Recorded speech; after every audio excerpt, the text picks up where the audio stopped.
Praise the Lord. கர்த்தர் எனக்கு கொடுத்த இந்த வாய்ப்புக்காக நன்றி. இன்றைக்கு தியானிக்கும்படியாக எடுத்துக்கொள்ளப்பட்ட வேத வசனம் 2 நாளாகமம் 20வது அதிகாரம் 17வது வசனம். 2 Chronicles chapter 20 and verse 17. இந்த யுத்தத்தை பண்ணுகிறவர்கள் நீங்கள் அல்ல, யூதா மனுஷரே, எருசலேம் ஜனங்களே, நீங்கள் தரித்து நின்று கர்த்தர் உங்களுக்கு செய்யும் ரட்சிப்பை பாருங்கள். பயப்படாமலும் கலங்காமலும் இருங்கள். நாளைக்கு அவர்களுக்கு எதிராக புறப்படுங்கள், கர்த்தர் உங்களோடே இருக்கிறார் என்றான்.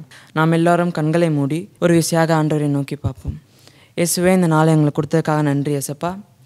இப்பொழுதே ஏசப்பா இதை பார்த்து கொண்டிருக்கிற ஒவ்வொரு ஏசப்பா நீங்கள் தொடுங்க ஏசப்பா. இந்த வார்த்தை ஏசப்பா அவர்களோட ஏசப்பா இடைப்படட்டும் ஏசப்பா. பேசுகிறது ஏசப்பா நான் இல்லை ஏசப்பா, நீங்களே ஏசப்பா பேசுங்க ஏசப்பா. ஒவ்வொரு உள்ளத்தோட ஏசப்பா நீங்கள் அசைவாடுங்க ஏசப்பா, நீங்கள் இடைப்படுங்கள் ஏசப்பா.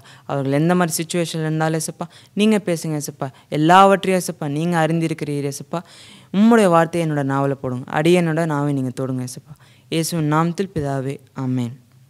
இன்றைக்கு நான் உங்களோட பேச விரும்பிய தலைப்பு த பவர் ஆஃப் பிரைஸ், துதியின் வல்லமை. நம்ம இப்போ படித்த சாப்டரில் நம்ம பார்த்தோன்னா 2 நாளாகமம் 20வது அதிகாரத்தில் நம்ம ஒரு ராஜாவை பற்றி பார்க்குறோம். அவரோட பேர் தான் யோசபாத்.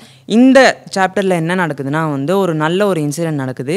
இதில் நம்மளோட பவர் ஆஃப் பிரைஸ் அப்படின்ற அந்த டாப்பிக்கை இந்த சாப்டரில் நம்ம பார்க்கலாம். எப்படின்னா இந்த யோசபாத் ராஜா யூதாவின் மேலாக ராஜாவாக அபிஷேகப்பட்டிருந்தார்.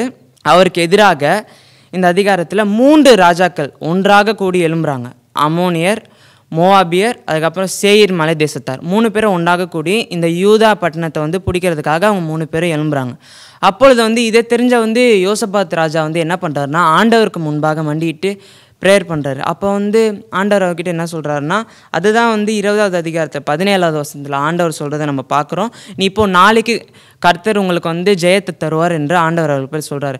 அதே போல் மலை அடிவாரத்தில் அவங்க போய் நிற்கும் போது ஆண்டவர் அவரோடு இருக்கிறார். அதே போல் யோசபாத் ராஜா என்ன செஞ்சார்னா எப்போவுமே எல்லா பேட்டில்ஸ்லேயும் நம்ம பார்த்தா நல்லா அம்பு விடுறவங்களோ இல்லை ஈட்டி வச்சுருக்காங்களோ இல்லை ஸ்பேர் பேரஸோ அவங்கள தான் ஃபஸ்ட்டு நிற்க வைப்பாங்க.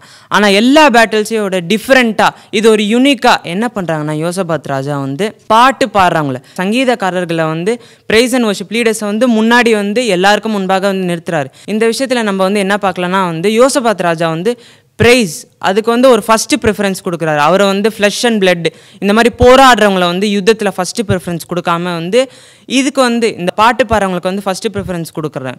அதனால இது அவர் பண்ணதுனால என்ன நடக்குதுன்னா அந்த சண்டை போடுறவங்க ஃபஸ்ட்டு போயிருந்தாலும் நடக்காத ஒரு பெரிய அற்புதம் நடந்துச்சு. அது என்னன்னா வந்த 3 ராஜாக்கள், யூதாவை எதிர்த்த 3 ராஜாக்களும் அவங்களுக்குள்ளேயே சண்டை போட்டு கொலாப்ஸ் ஆகி 3 பேரும் மாண்டு மடிந்து எல்லாருமே ரத்த வெள்ளமாக அவங்க பூமியில் கடந்தாங்க. கண்டிப்பாக யோசபாத் ராஜா அவரோட படை வீரர்களையோ இல்லை படை பலத்தையோ அவர் காமிச்சிருந்தா கண்டிப்பாக அவரோட படையில் கண்டிப்பாக அவர் ஜெயிக்கிறதுக்கு ரொம்ப வாய்ப்புகள் கம்மி தான். அதே போல் நிறைய உயிர்களும் நிறைய மக்களும் யோசபாத் ராஜாவோட ஆர்மிலேருந்து இறந்துருப்பாங்க.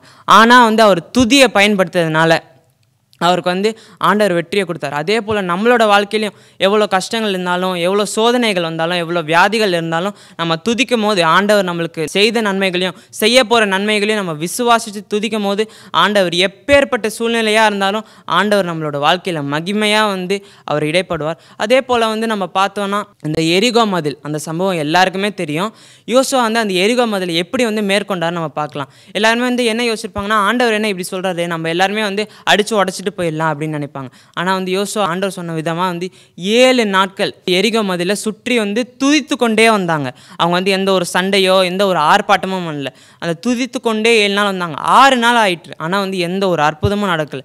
ஆனால் 7வது நாளில் அந்த மதில் இடிந்து விழுந்தது. யாருமே எதிர்பார்க்காத ஒரு பெரிய சம்பவமாக அதே நடந்துச்சு. அதே போல் யோசபாத் ராஜா துதிப்பாரவங்களை நிற்க வைக்கும் போது நிறைய பேர் நினச்சிருப்பாங்க, ஏன் இவன் இப்படி பண்ணுறான், இந்த ராஜா இப்படி பண்ணுறாரு அப்படின்னு நினச்சிருக்கலாம். ஆனால் மற்றவங்க என்னதான் நினச்சாலும் நம்ம ஆண்டவர் மேலே நம்ம நம்பிக்கை வைத்து நம்ம துதிப்பாடும் போது நம்ம யுத்தம் செய்ய தேவையில்ல. கண்டிப்பாக ஆண்டவர் நமக்காக எழும்பி நமக்காக ஜெயக்கொடியை அவர் ஏற்றுவார். இப்போது நம்மளோட வாழ்க்கையிலையும் பழைய இக்கட்டுகள் நிறைய சோதனைகள் வரலாம், இல்லை பழைய பாவங்கள் நம்ம மேற்கொள்ள நினைக்கலாம். ஆனால் நம்ம கண்களை மூடி என்ன டைம் இருக்கும், நம்மளுக்கு 5 நிமிஷமோ 10 நிமிஷமோ என்ன ஒரு ஃப்ரீ டைம் இருக்கும், ஆண்டவர் நம்மளுக்கு செஞ்ச நன்மைகளை நம்ம நினச்சி பாடினா கண்டிப்பாக ஆண்டவரோட பிரசன்னத்தை நம்மளால் உணர முடியும். ஆண்டவர் நம்மளுக்காக அங்கே வருவார். இப்பொழுதே நம்ம எல்லாருமே கண்களை மூடி ஒரு விஷயாக ஆண்டவர் நோக்கி பார்ப்போம். இயேசுவே இந்த நாள் எங்களுக்கு கொடுத்ததுக்காக நன்றி ஏசப்பா. இது வரைக்கும் ஏசப்பா நீங்கள் எங்களை பாதுகாத்து கொண்டு வந்தீங்க ஏசப்பா. நீங்கள் எங்களுக்காக நிறைய நன்மைகள் ஏசப்பா, போன ஆண்டுகள் ஏசப்பா, அதுக்கு முந்தின ஆளுங்க எல்லாவற்றையும் நடத்தி கொண்டு வந்தீங்க ஏசப்பா. இப்பொழுது ஏசப்பா நீங்கள் எங்களை நடத்தி கொண்டு வந்திருக்கீங்க ஏசப்பா. இனிமேலும் ஏசப்பா நீங்கள் எங்களை நடத்த போகிறதுக்காக நன்றி ஏசப்பா. நல்ல ஒரு ஆரோக்கியத்தை ஏசப்பா, நல்ல ஒரு சுகத்தையும் ஏசப்பா, பலத்தையும் ஏசப்பா, ஜீவனையும் ஏசப்பா நீங்கள் எங்களுக்கு தரப்போகிறதுக்காக நன்றி ஏசப்பா. எந்த மாதிரி ஏசப்பா கட்டுகளில் நாங்கள் கட்டப்பட்டிருந்தாலும் ஏசப்பா, அது எல்லாவற்றிலும் ஏசப்பா நீங்கள் விடுதலை ஆக்குங்க ஏசப்பா. நீங்கள் உங்களால் செய்ய முடியும் ஏசப்பா. எங்களோட வேலையை ஏசப்பா துதிக்கிறது ஏசப்பா, நீங்கள் ஏசப்பா யுத்தம் செய்ய போகிறதுக்காக நன்றி ஏசப்பா. எல்லா சத்துக்களுக்கு எதிராக ஏசப்பா நீங்கள் எங்களுக்கு ஏசப்பா ஜெயக்கொடியை ஏற்று போகிறதுக்காக நன்றி. நீங்கள் எங்களோட இருங்க, பொறுப்பெடுத்துக்கொள்ளுங்க. இயேசுவின் நாமத்தில் பிதாவே, ஆமேன்.